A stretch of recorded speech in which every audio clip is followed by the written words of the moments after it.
Que la paix de Dieu soit avec vous. Bienvenue à cette 7e étape de notre randonnée des 10 jours de prière pour déverrouiller les bénédictions de l'Éternel. Quelle merveilleuse grâce nous avons de Dieu qui nous pardonne et qui nous libère de toutes les charges, de tous les fardeaux qui alourdissent notre marche chrétienne. J'ose croire par la grâce de Dieu que vous êtes au fil des jours en connexion avec Dieu, que vous vous reconnectez à la source de l'abondance et de la vie en abondance. Nous allons voir le 7e commandement dans Exode 20, verset 14 qui dit « Tu ne commettras point d'adultère ». Prions, Seigneur notre Dieu, notre Père, qui d'autre que toi peut nous ouvrir l'esprit à la compréhension de ces choses profondes? Qui peut comme toi libérer le malheureux et le faible de celui qui le dépouille? Tu es le Dieu de grâce et le Dieu de bonté qui libère les captifs. Viens Seigneur, et par ta grâce, illumine nos cœurs, mais surtout brise nos chaînes et ouvre nos yeux pour que nous contemplions les merveilles de ta loi au nom de Jésus-Christ. Amen. Tu ne commettras point d'adultère, Exode 20, verset 14, est un commandement qui est assez vaste.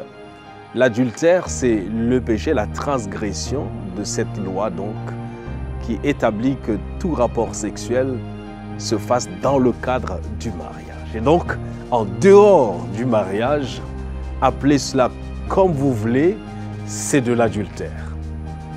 Et même au sein des mariages, il y a beaucoup de difficultés parce que les gens sont aux prises avec les tentations qui chaque jour sont sur notre chemin.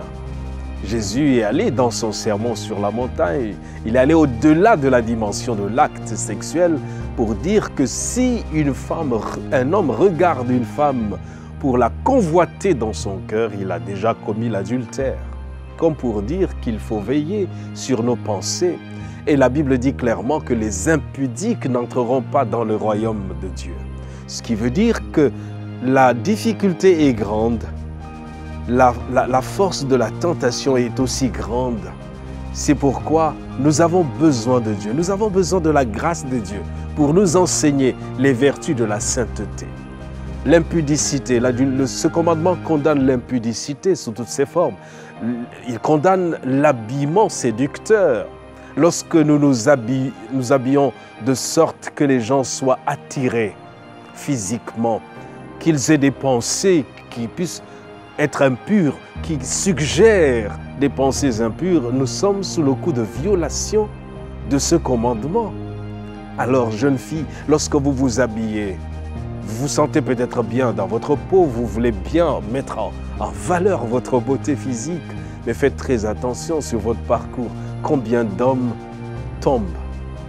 Combien est-ce que vous renversez? La faiblesse de l'homme se situe au niveau de ses yeux, dans ses rapports avec la femme. Tout comme la faiblesse de la femme se situe au niveau de ses oreilles, parce qu'elle cède facilement aux paroles doucereuses, aux paroles flatteuses. Et les films sensuels, les films pornographiques, tout ce qui suscite les mauvaises pensées en nous, nous devons faire très attention. Ce commandement également condamne la fornication, l'acte sexuel qui se passe entre des personnes non mariées.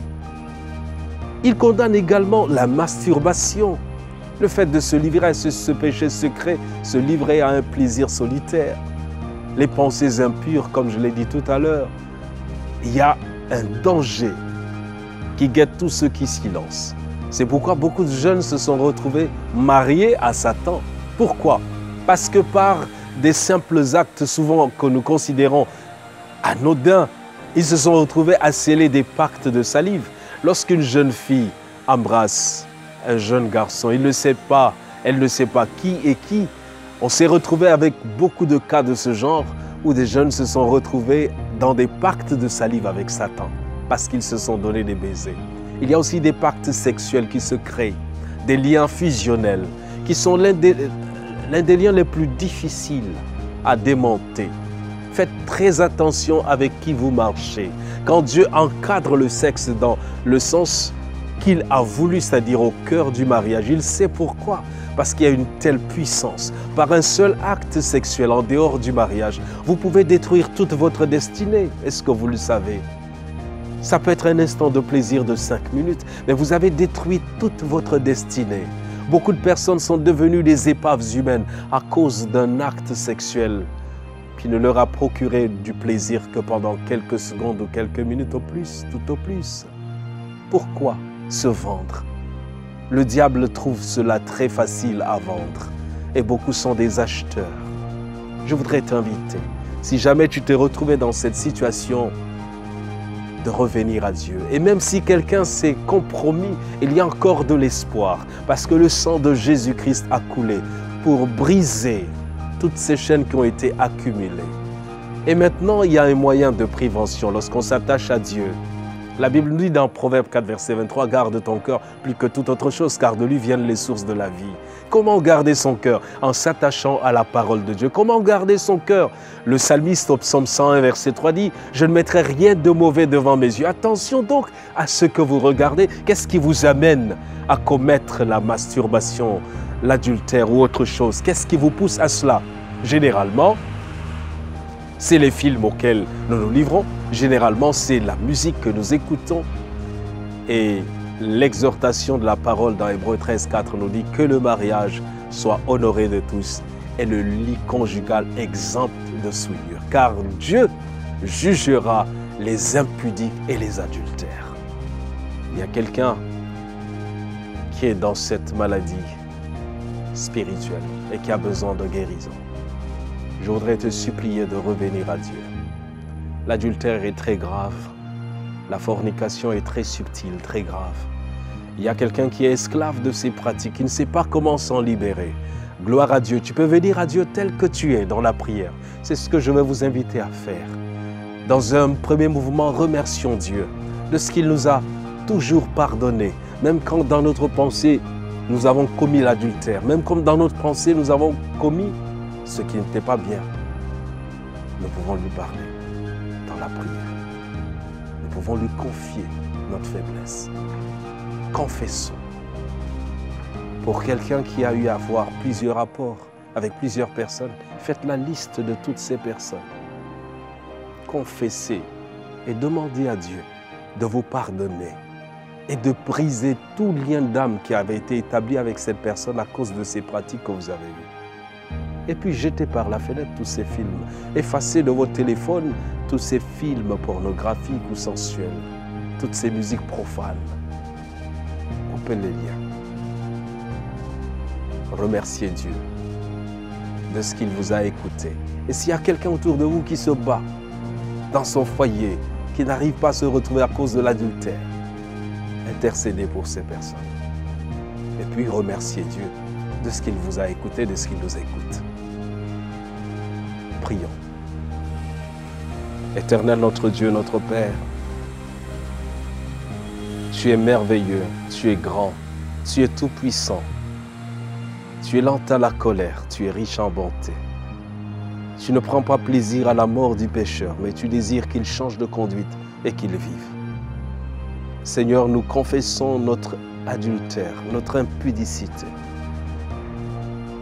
notre masturbation, notre fornication. Nous confessons, Seigneur. Et alors que cette personne qui regarde, qui écoute, a fait cette liste, Seigneur, je te prie au nom de Jésus-Christ, de briser tout lien maléfique, de briser tout mariage maléfique, et au nom de Jésus-Christ, de restaurer la vie de cette personne et de lui donner encore de se remettre dans un mariage avec toi qui est notre époux. Merci de nous avoir écoutés. Merci de nous avoir exaucés, d'avoir brisé ces chaînes. Parce que nous croyons que tu vas le faire au-delà de ce que nous t'avons demandé. Et nous t'avons demandé cela, ô Seigneur, au merveilleux nom de Jésus-Christ. Amen. Amen. Bien, chers amis, c'est avec beaucoup de joie et d'allégresse que nous avons fait ce parcours. Une fois encore, je vous invite à suivre l'étape suivante qui va encore déverrouiller tant de bénédictions dans notre vie. Invitez quelqu'un, parlez de cela à quelqu'un. Et n'oublie pas, le 7 janvier, nous aurons une prière en ligne. Et vous pouvez dès maintenant partager vos sujets de prière avec nous en nous écrivant à l'adresse email en fin de cette vidéo. Et nous aurons le plaisir d'intercéder pour ces sujets. Vous le savez, beaucoup de personnes avaient été bénies lors de la session de l'année dernière et beaucoup de témoignages ont rendu gloire au nom de notre Père. Que Dieu te bénisse et qu'il te garde.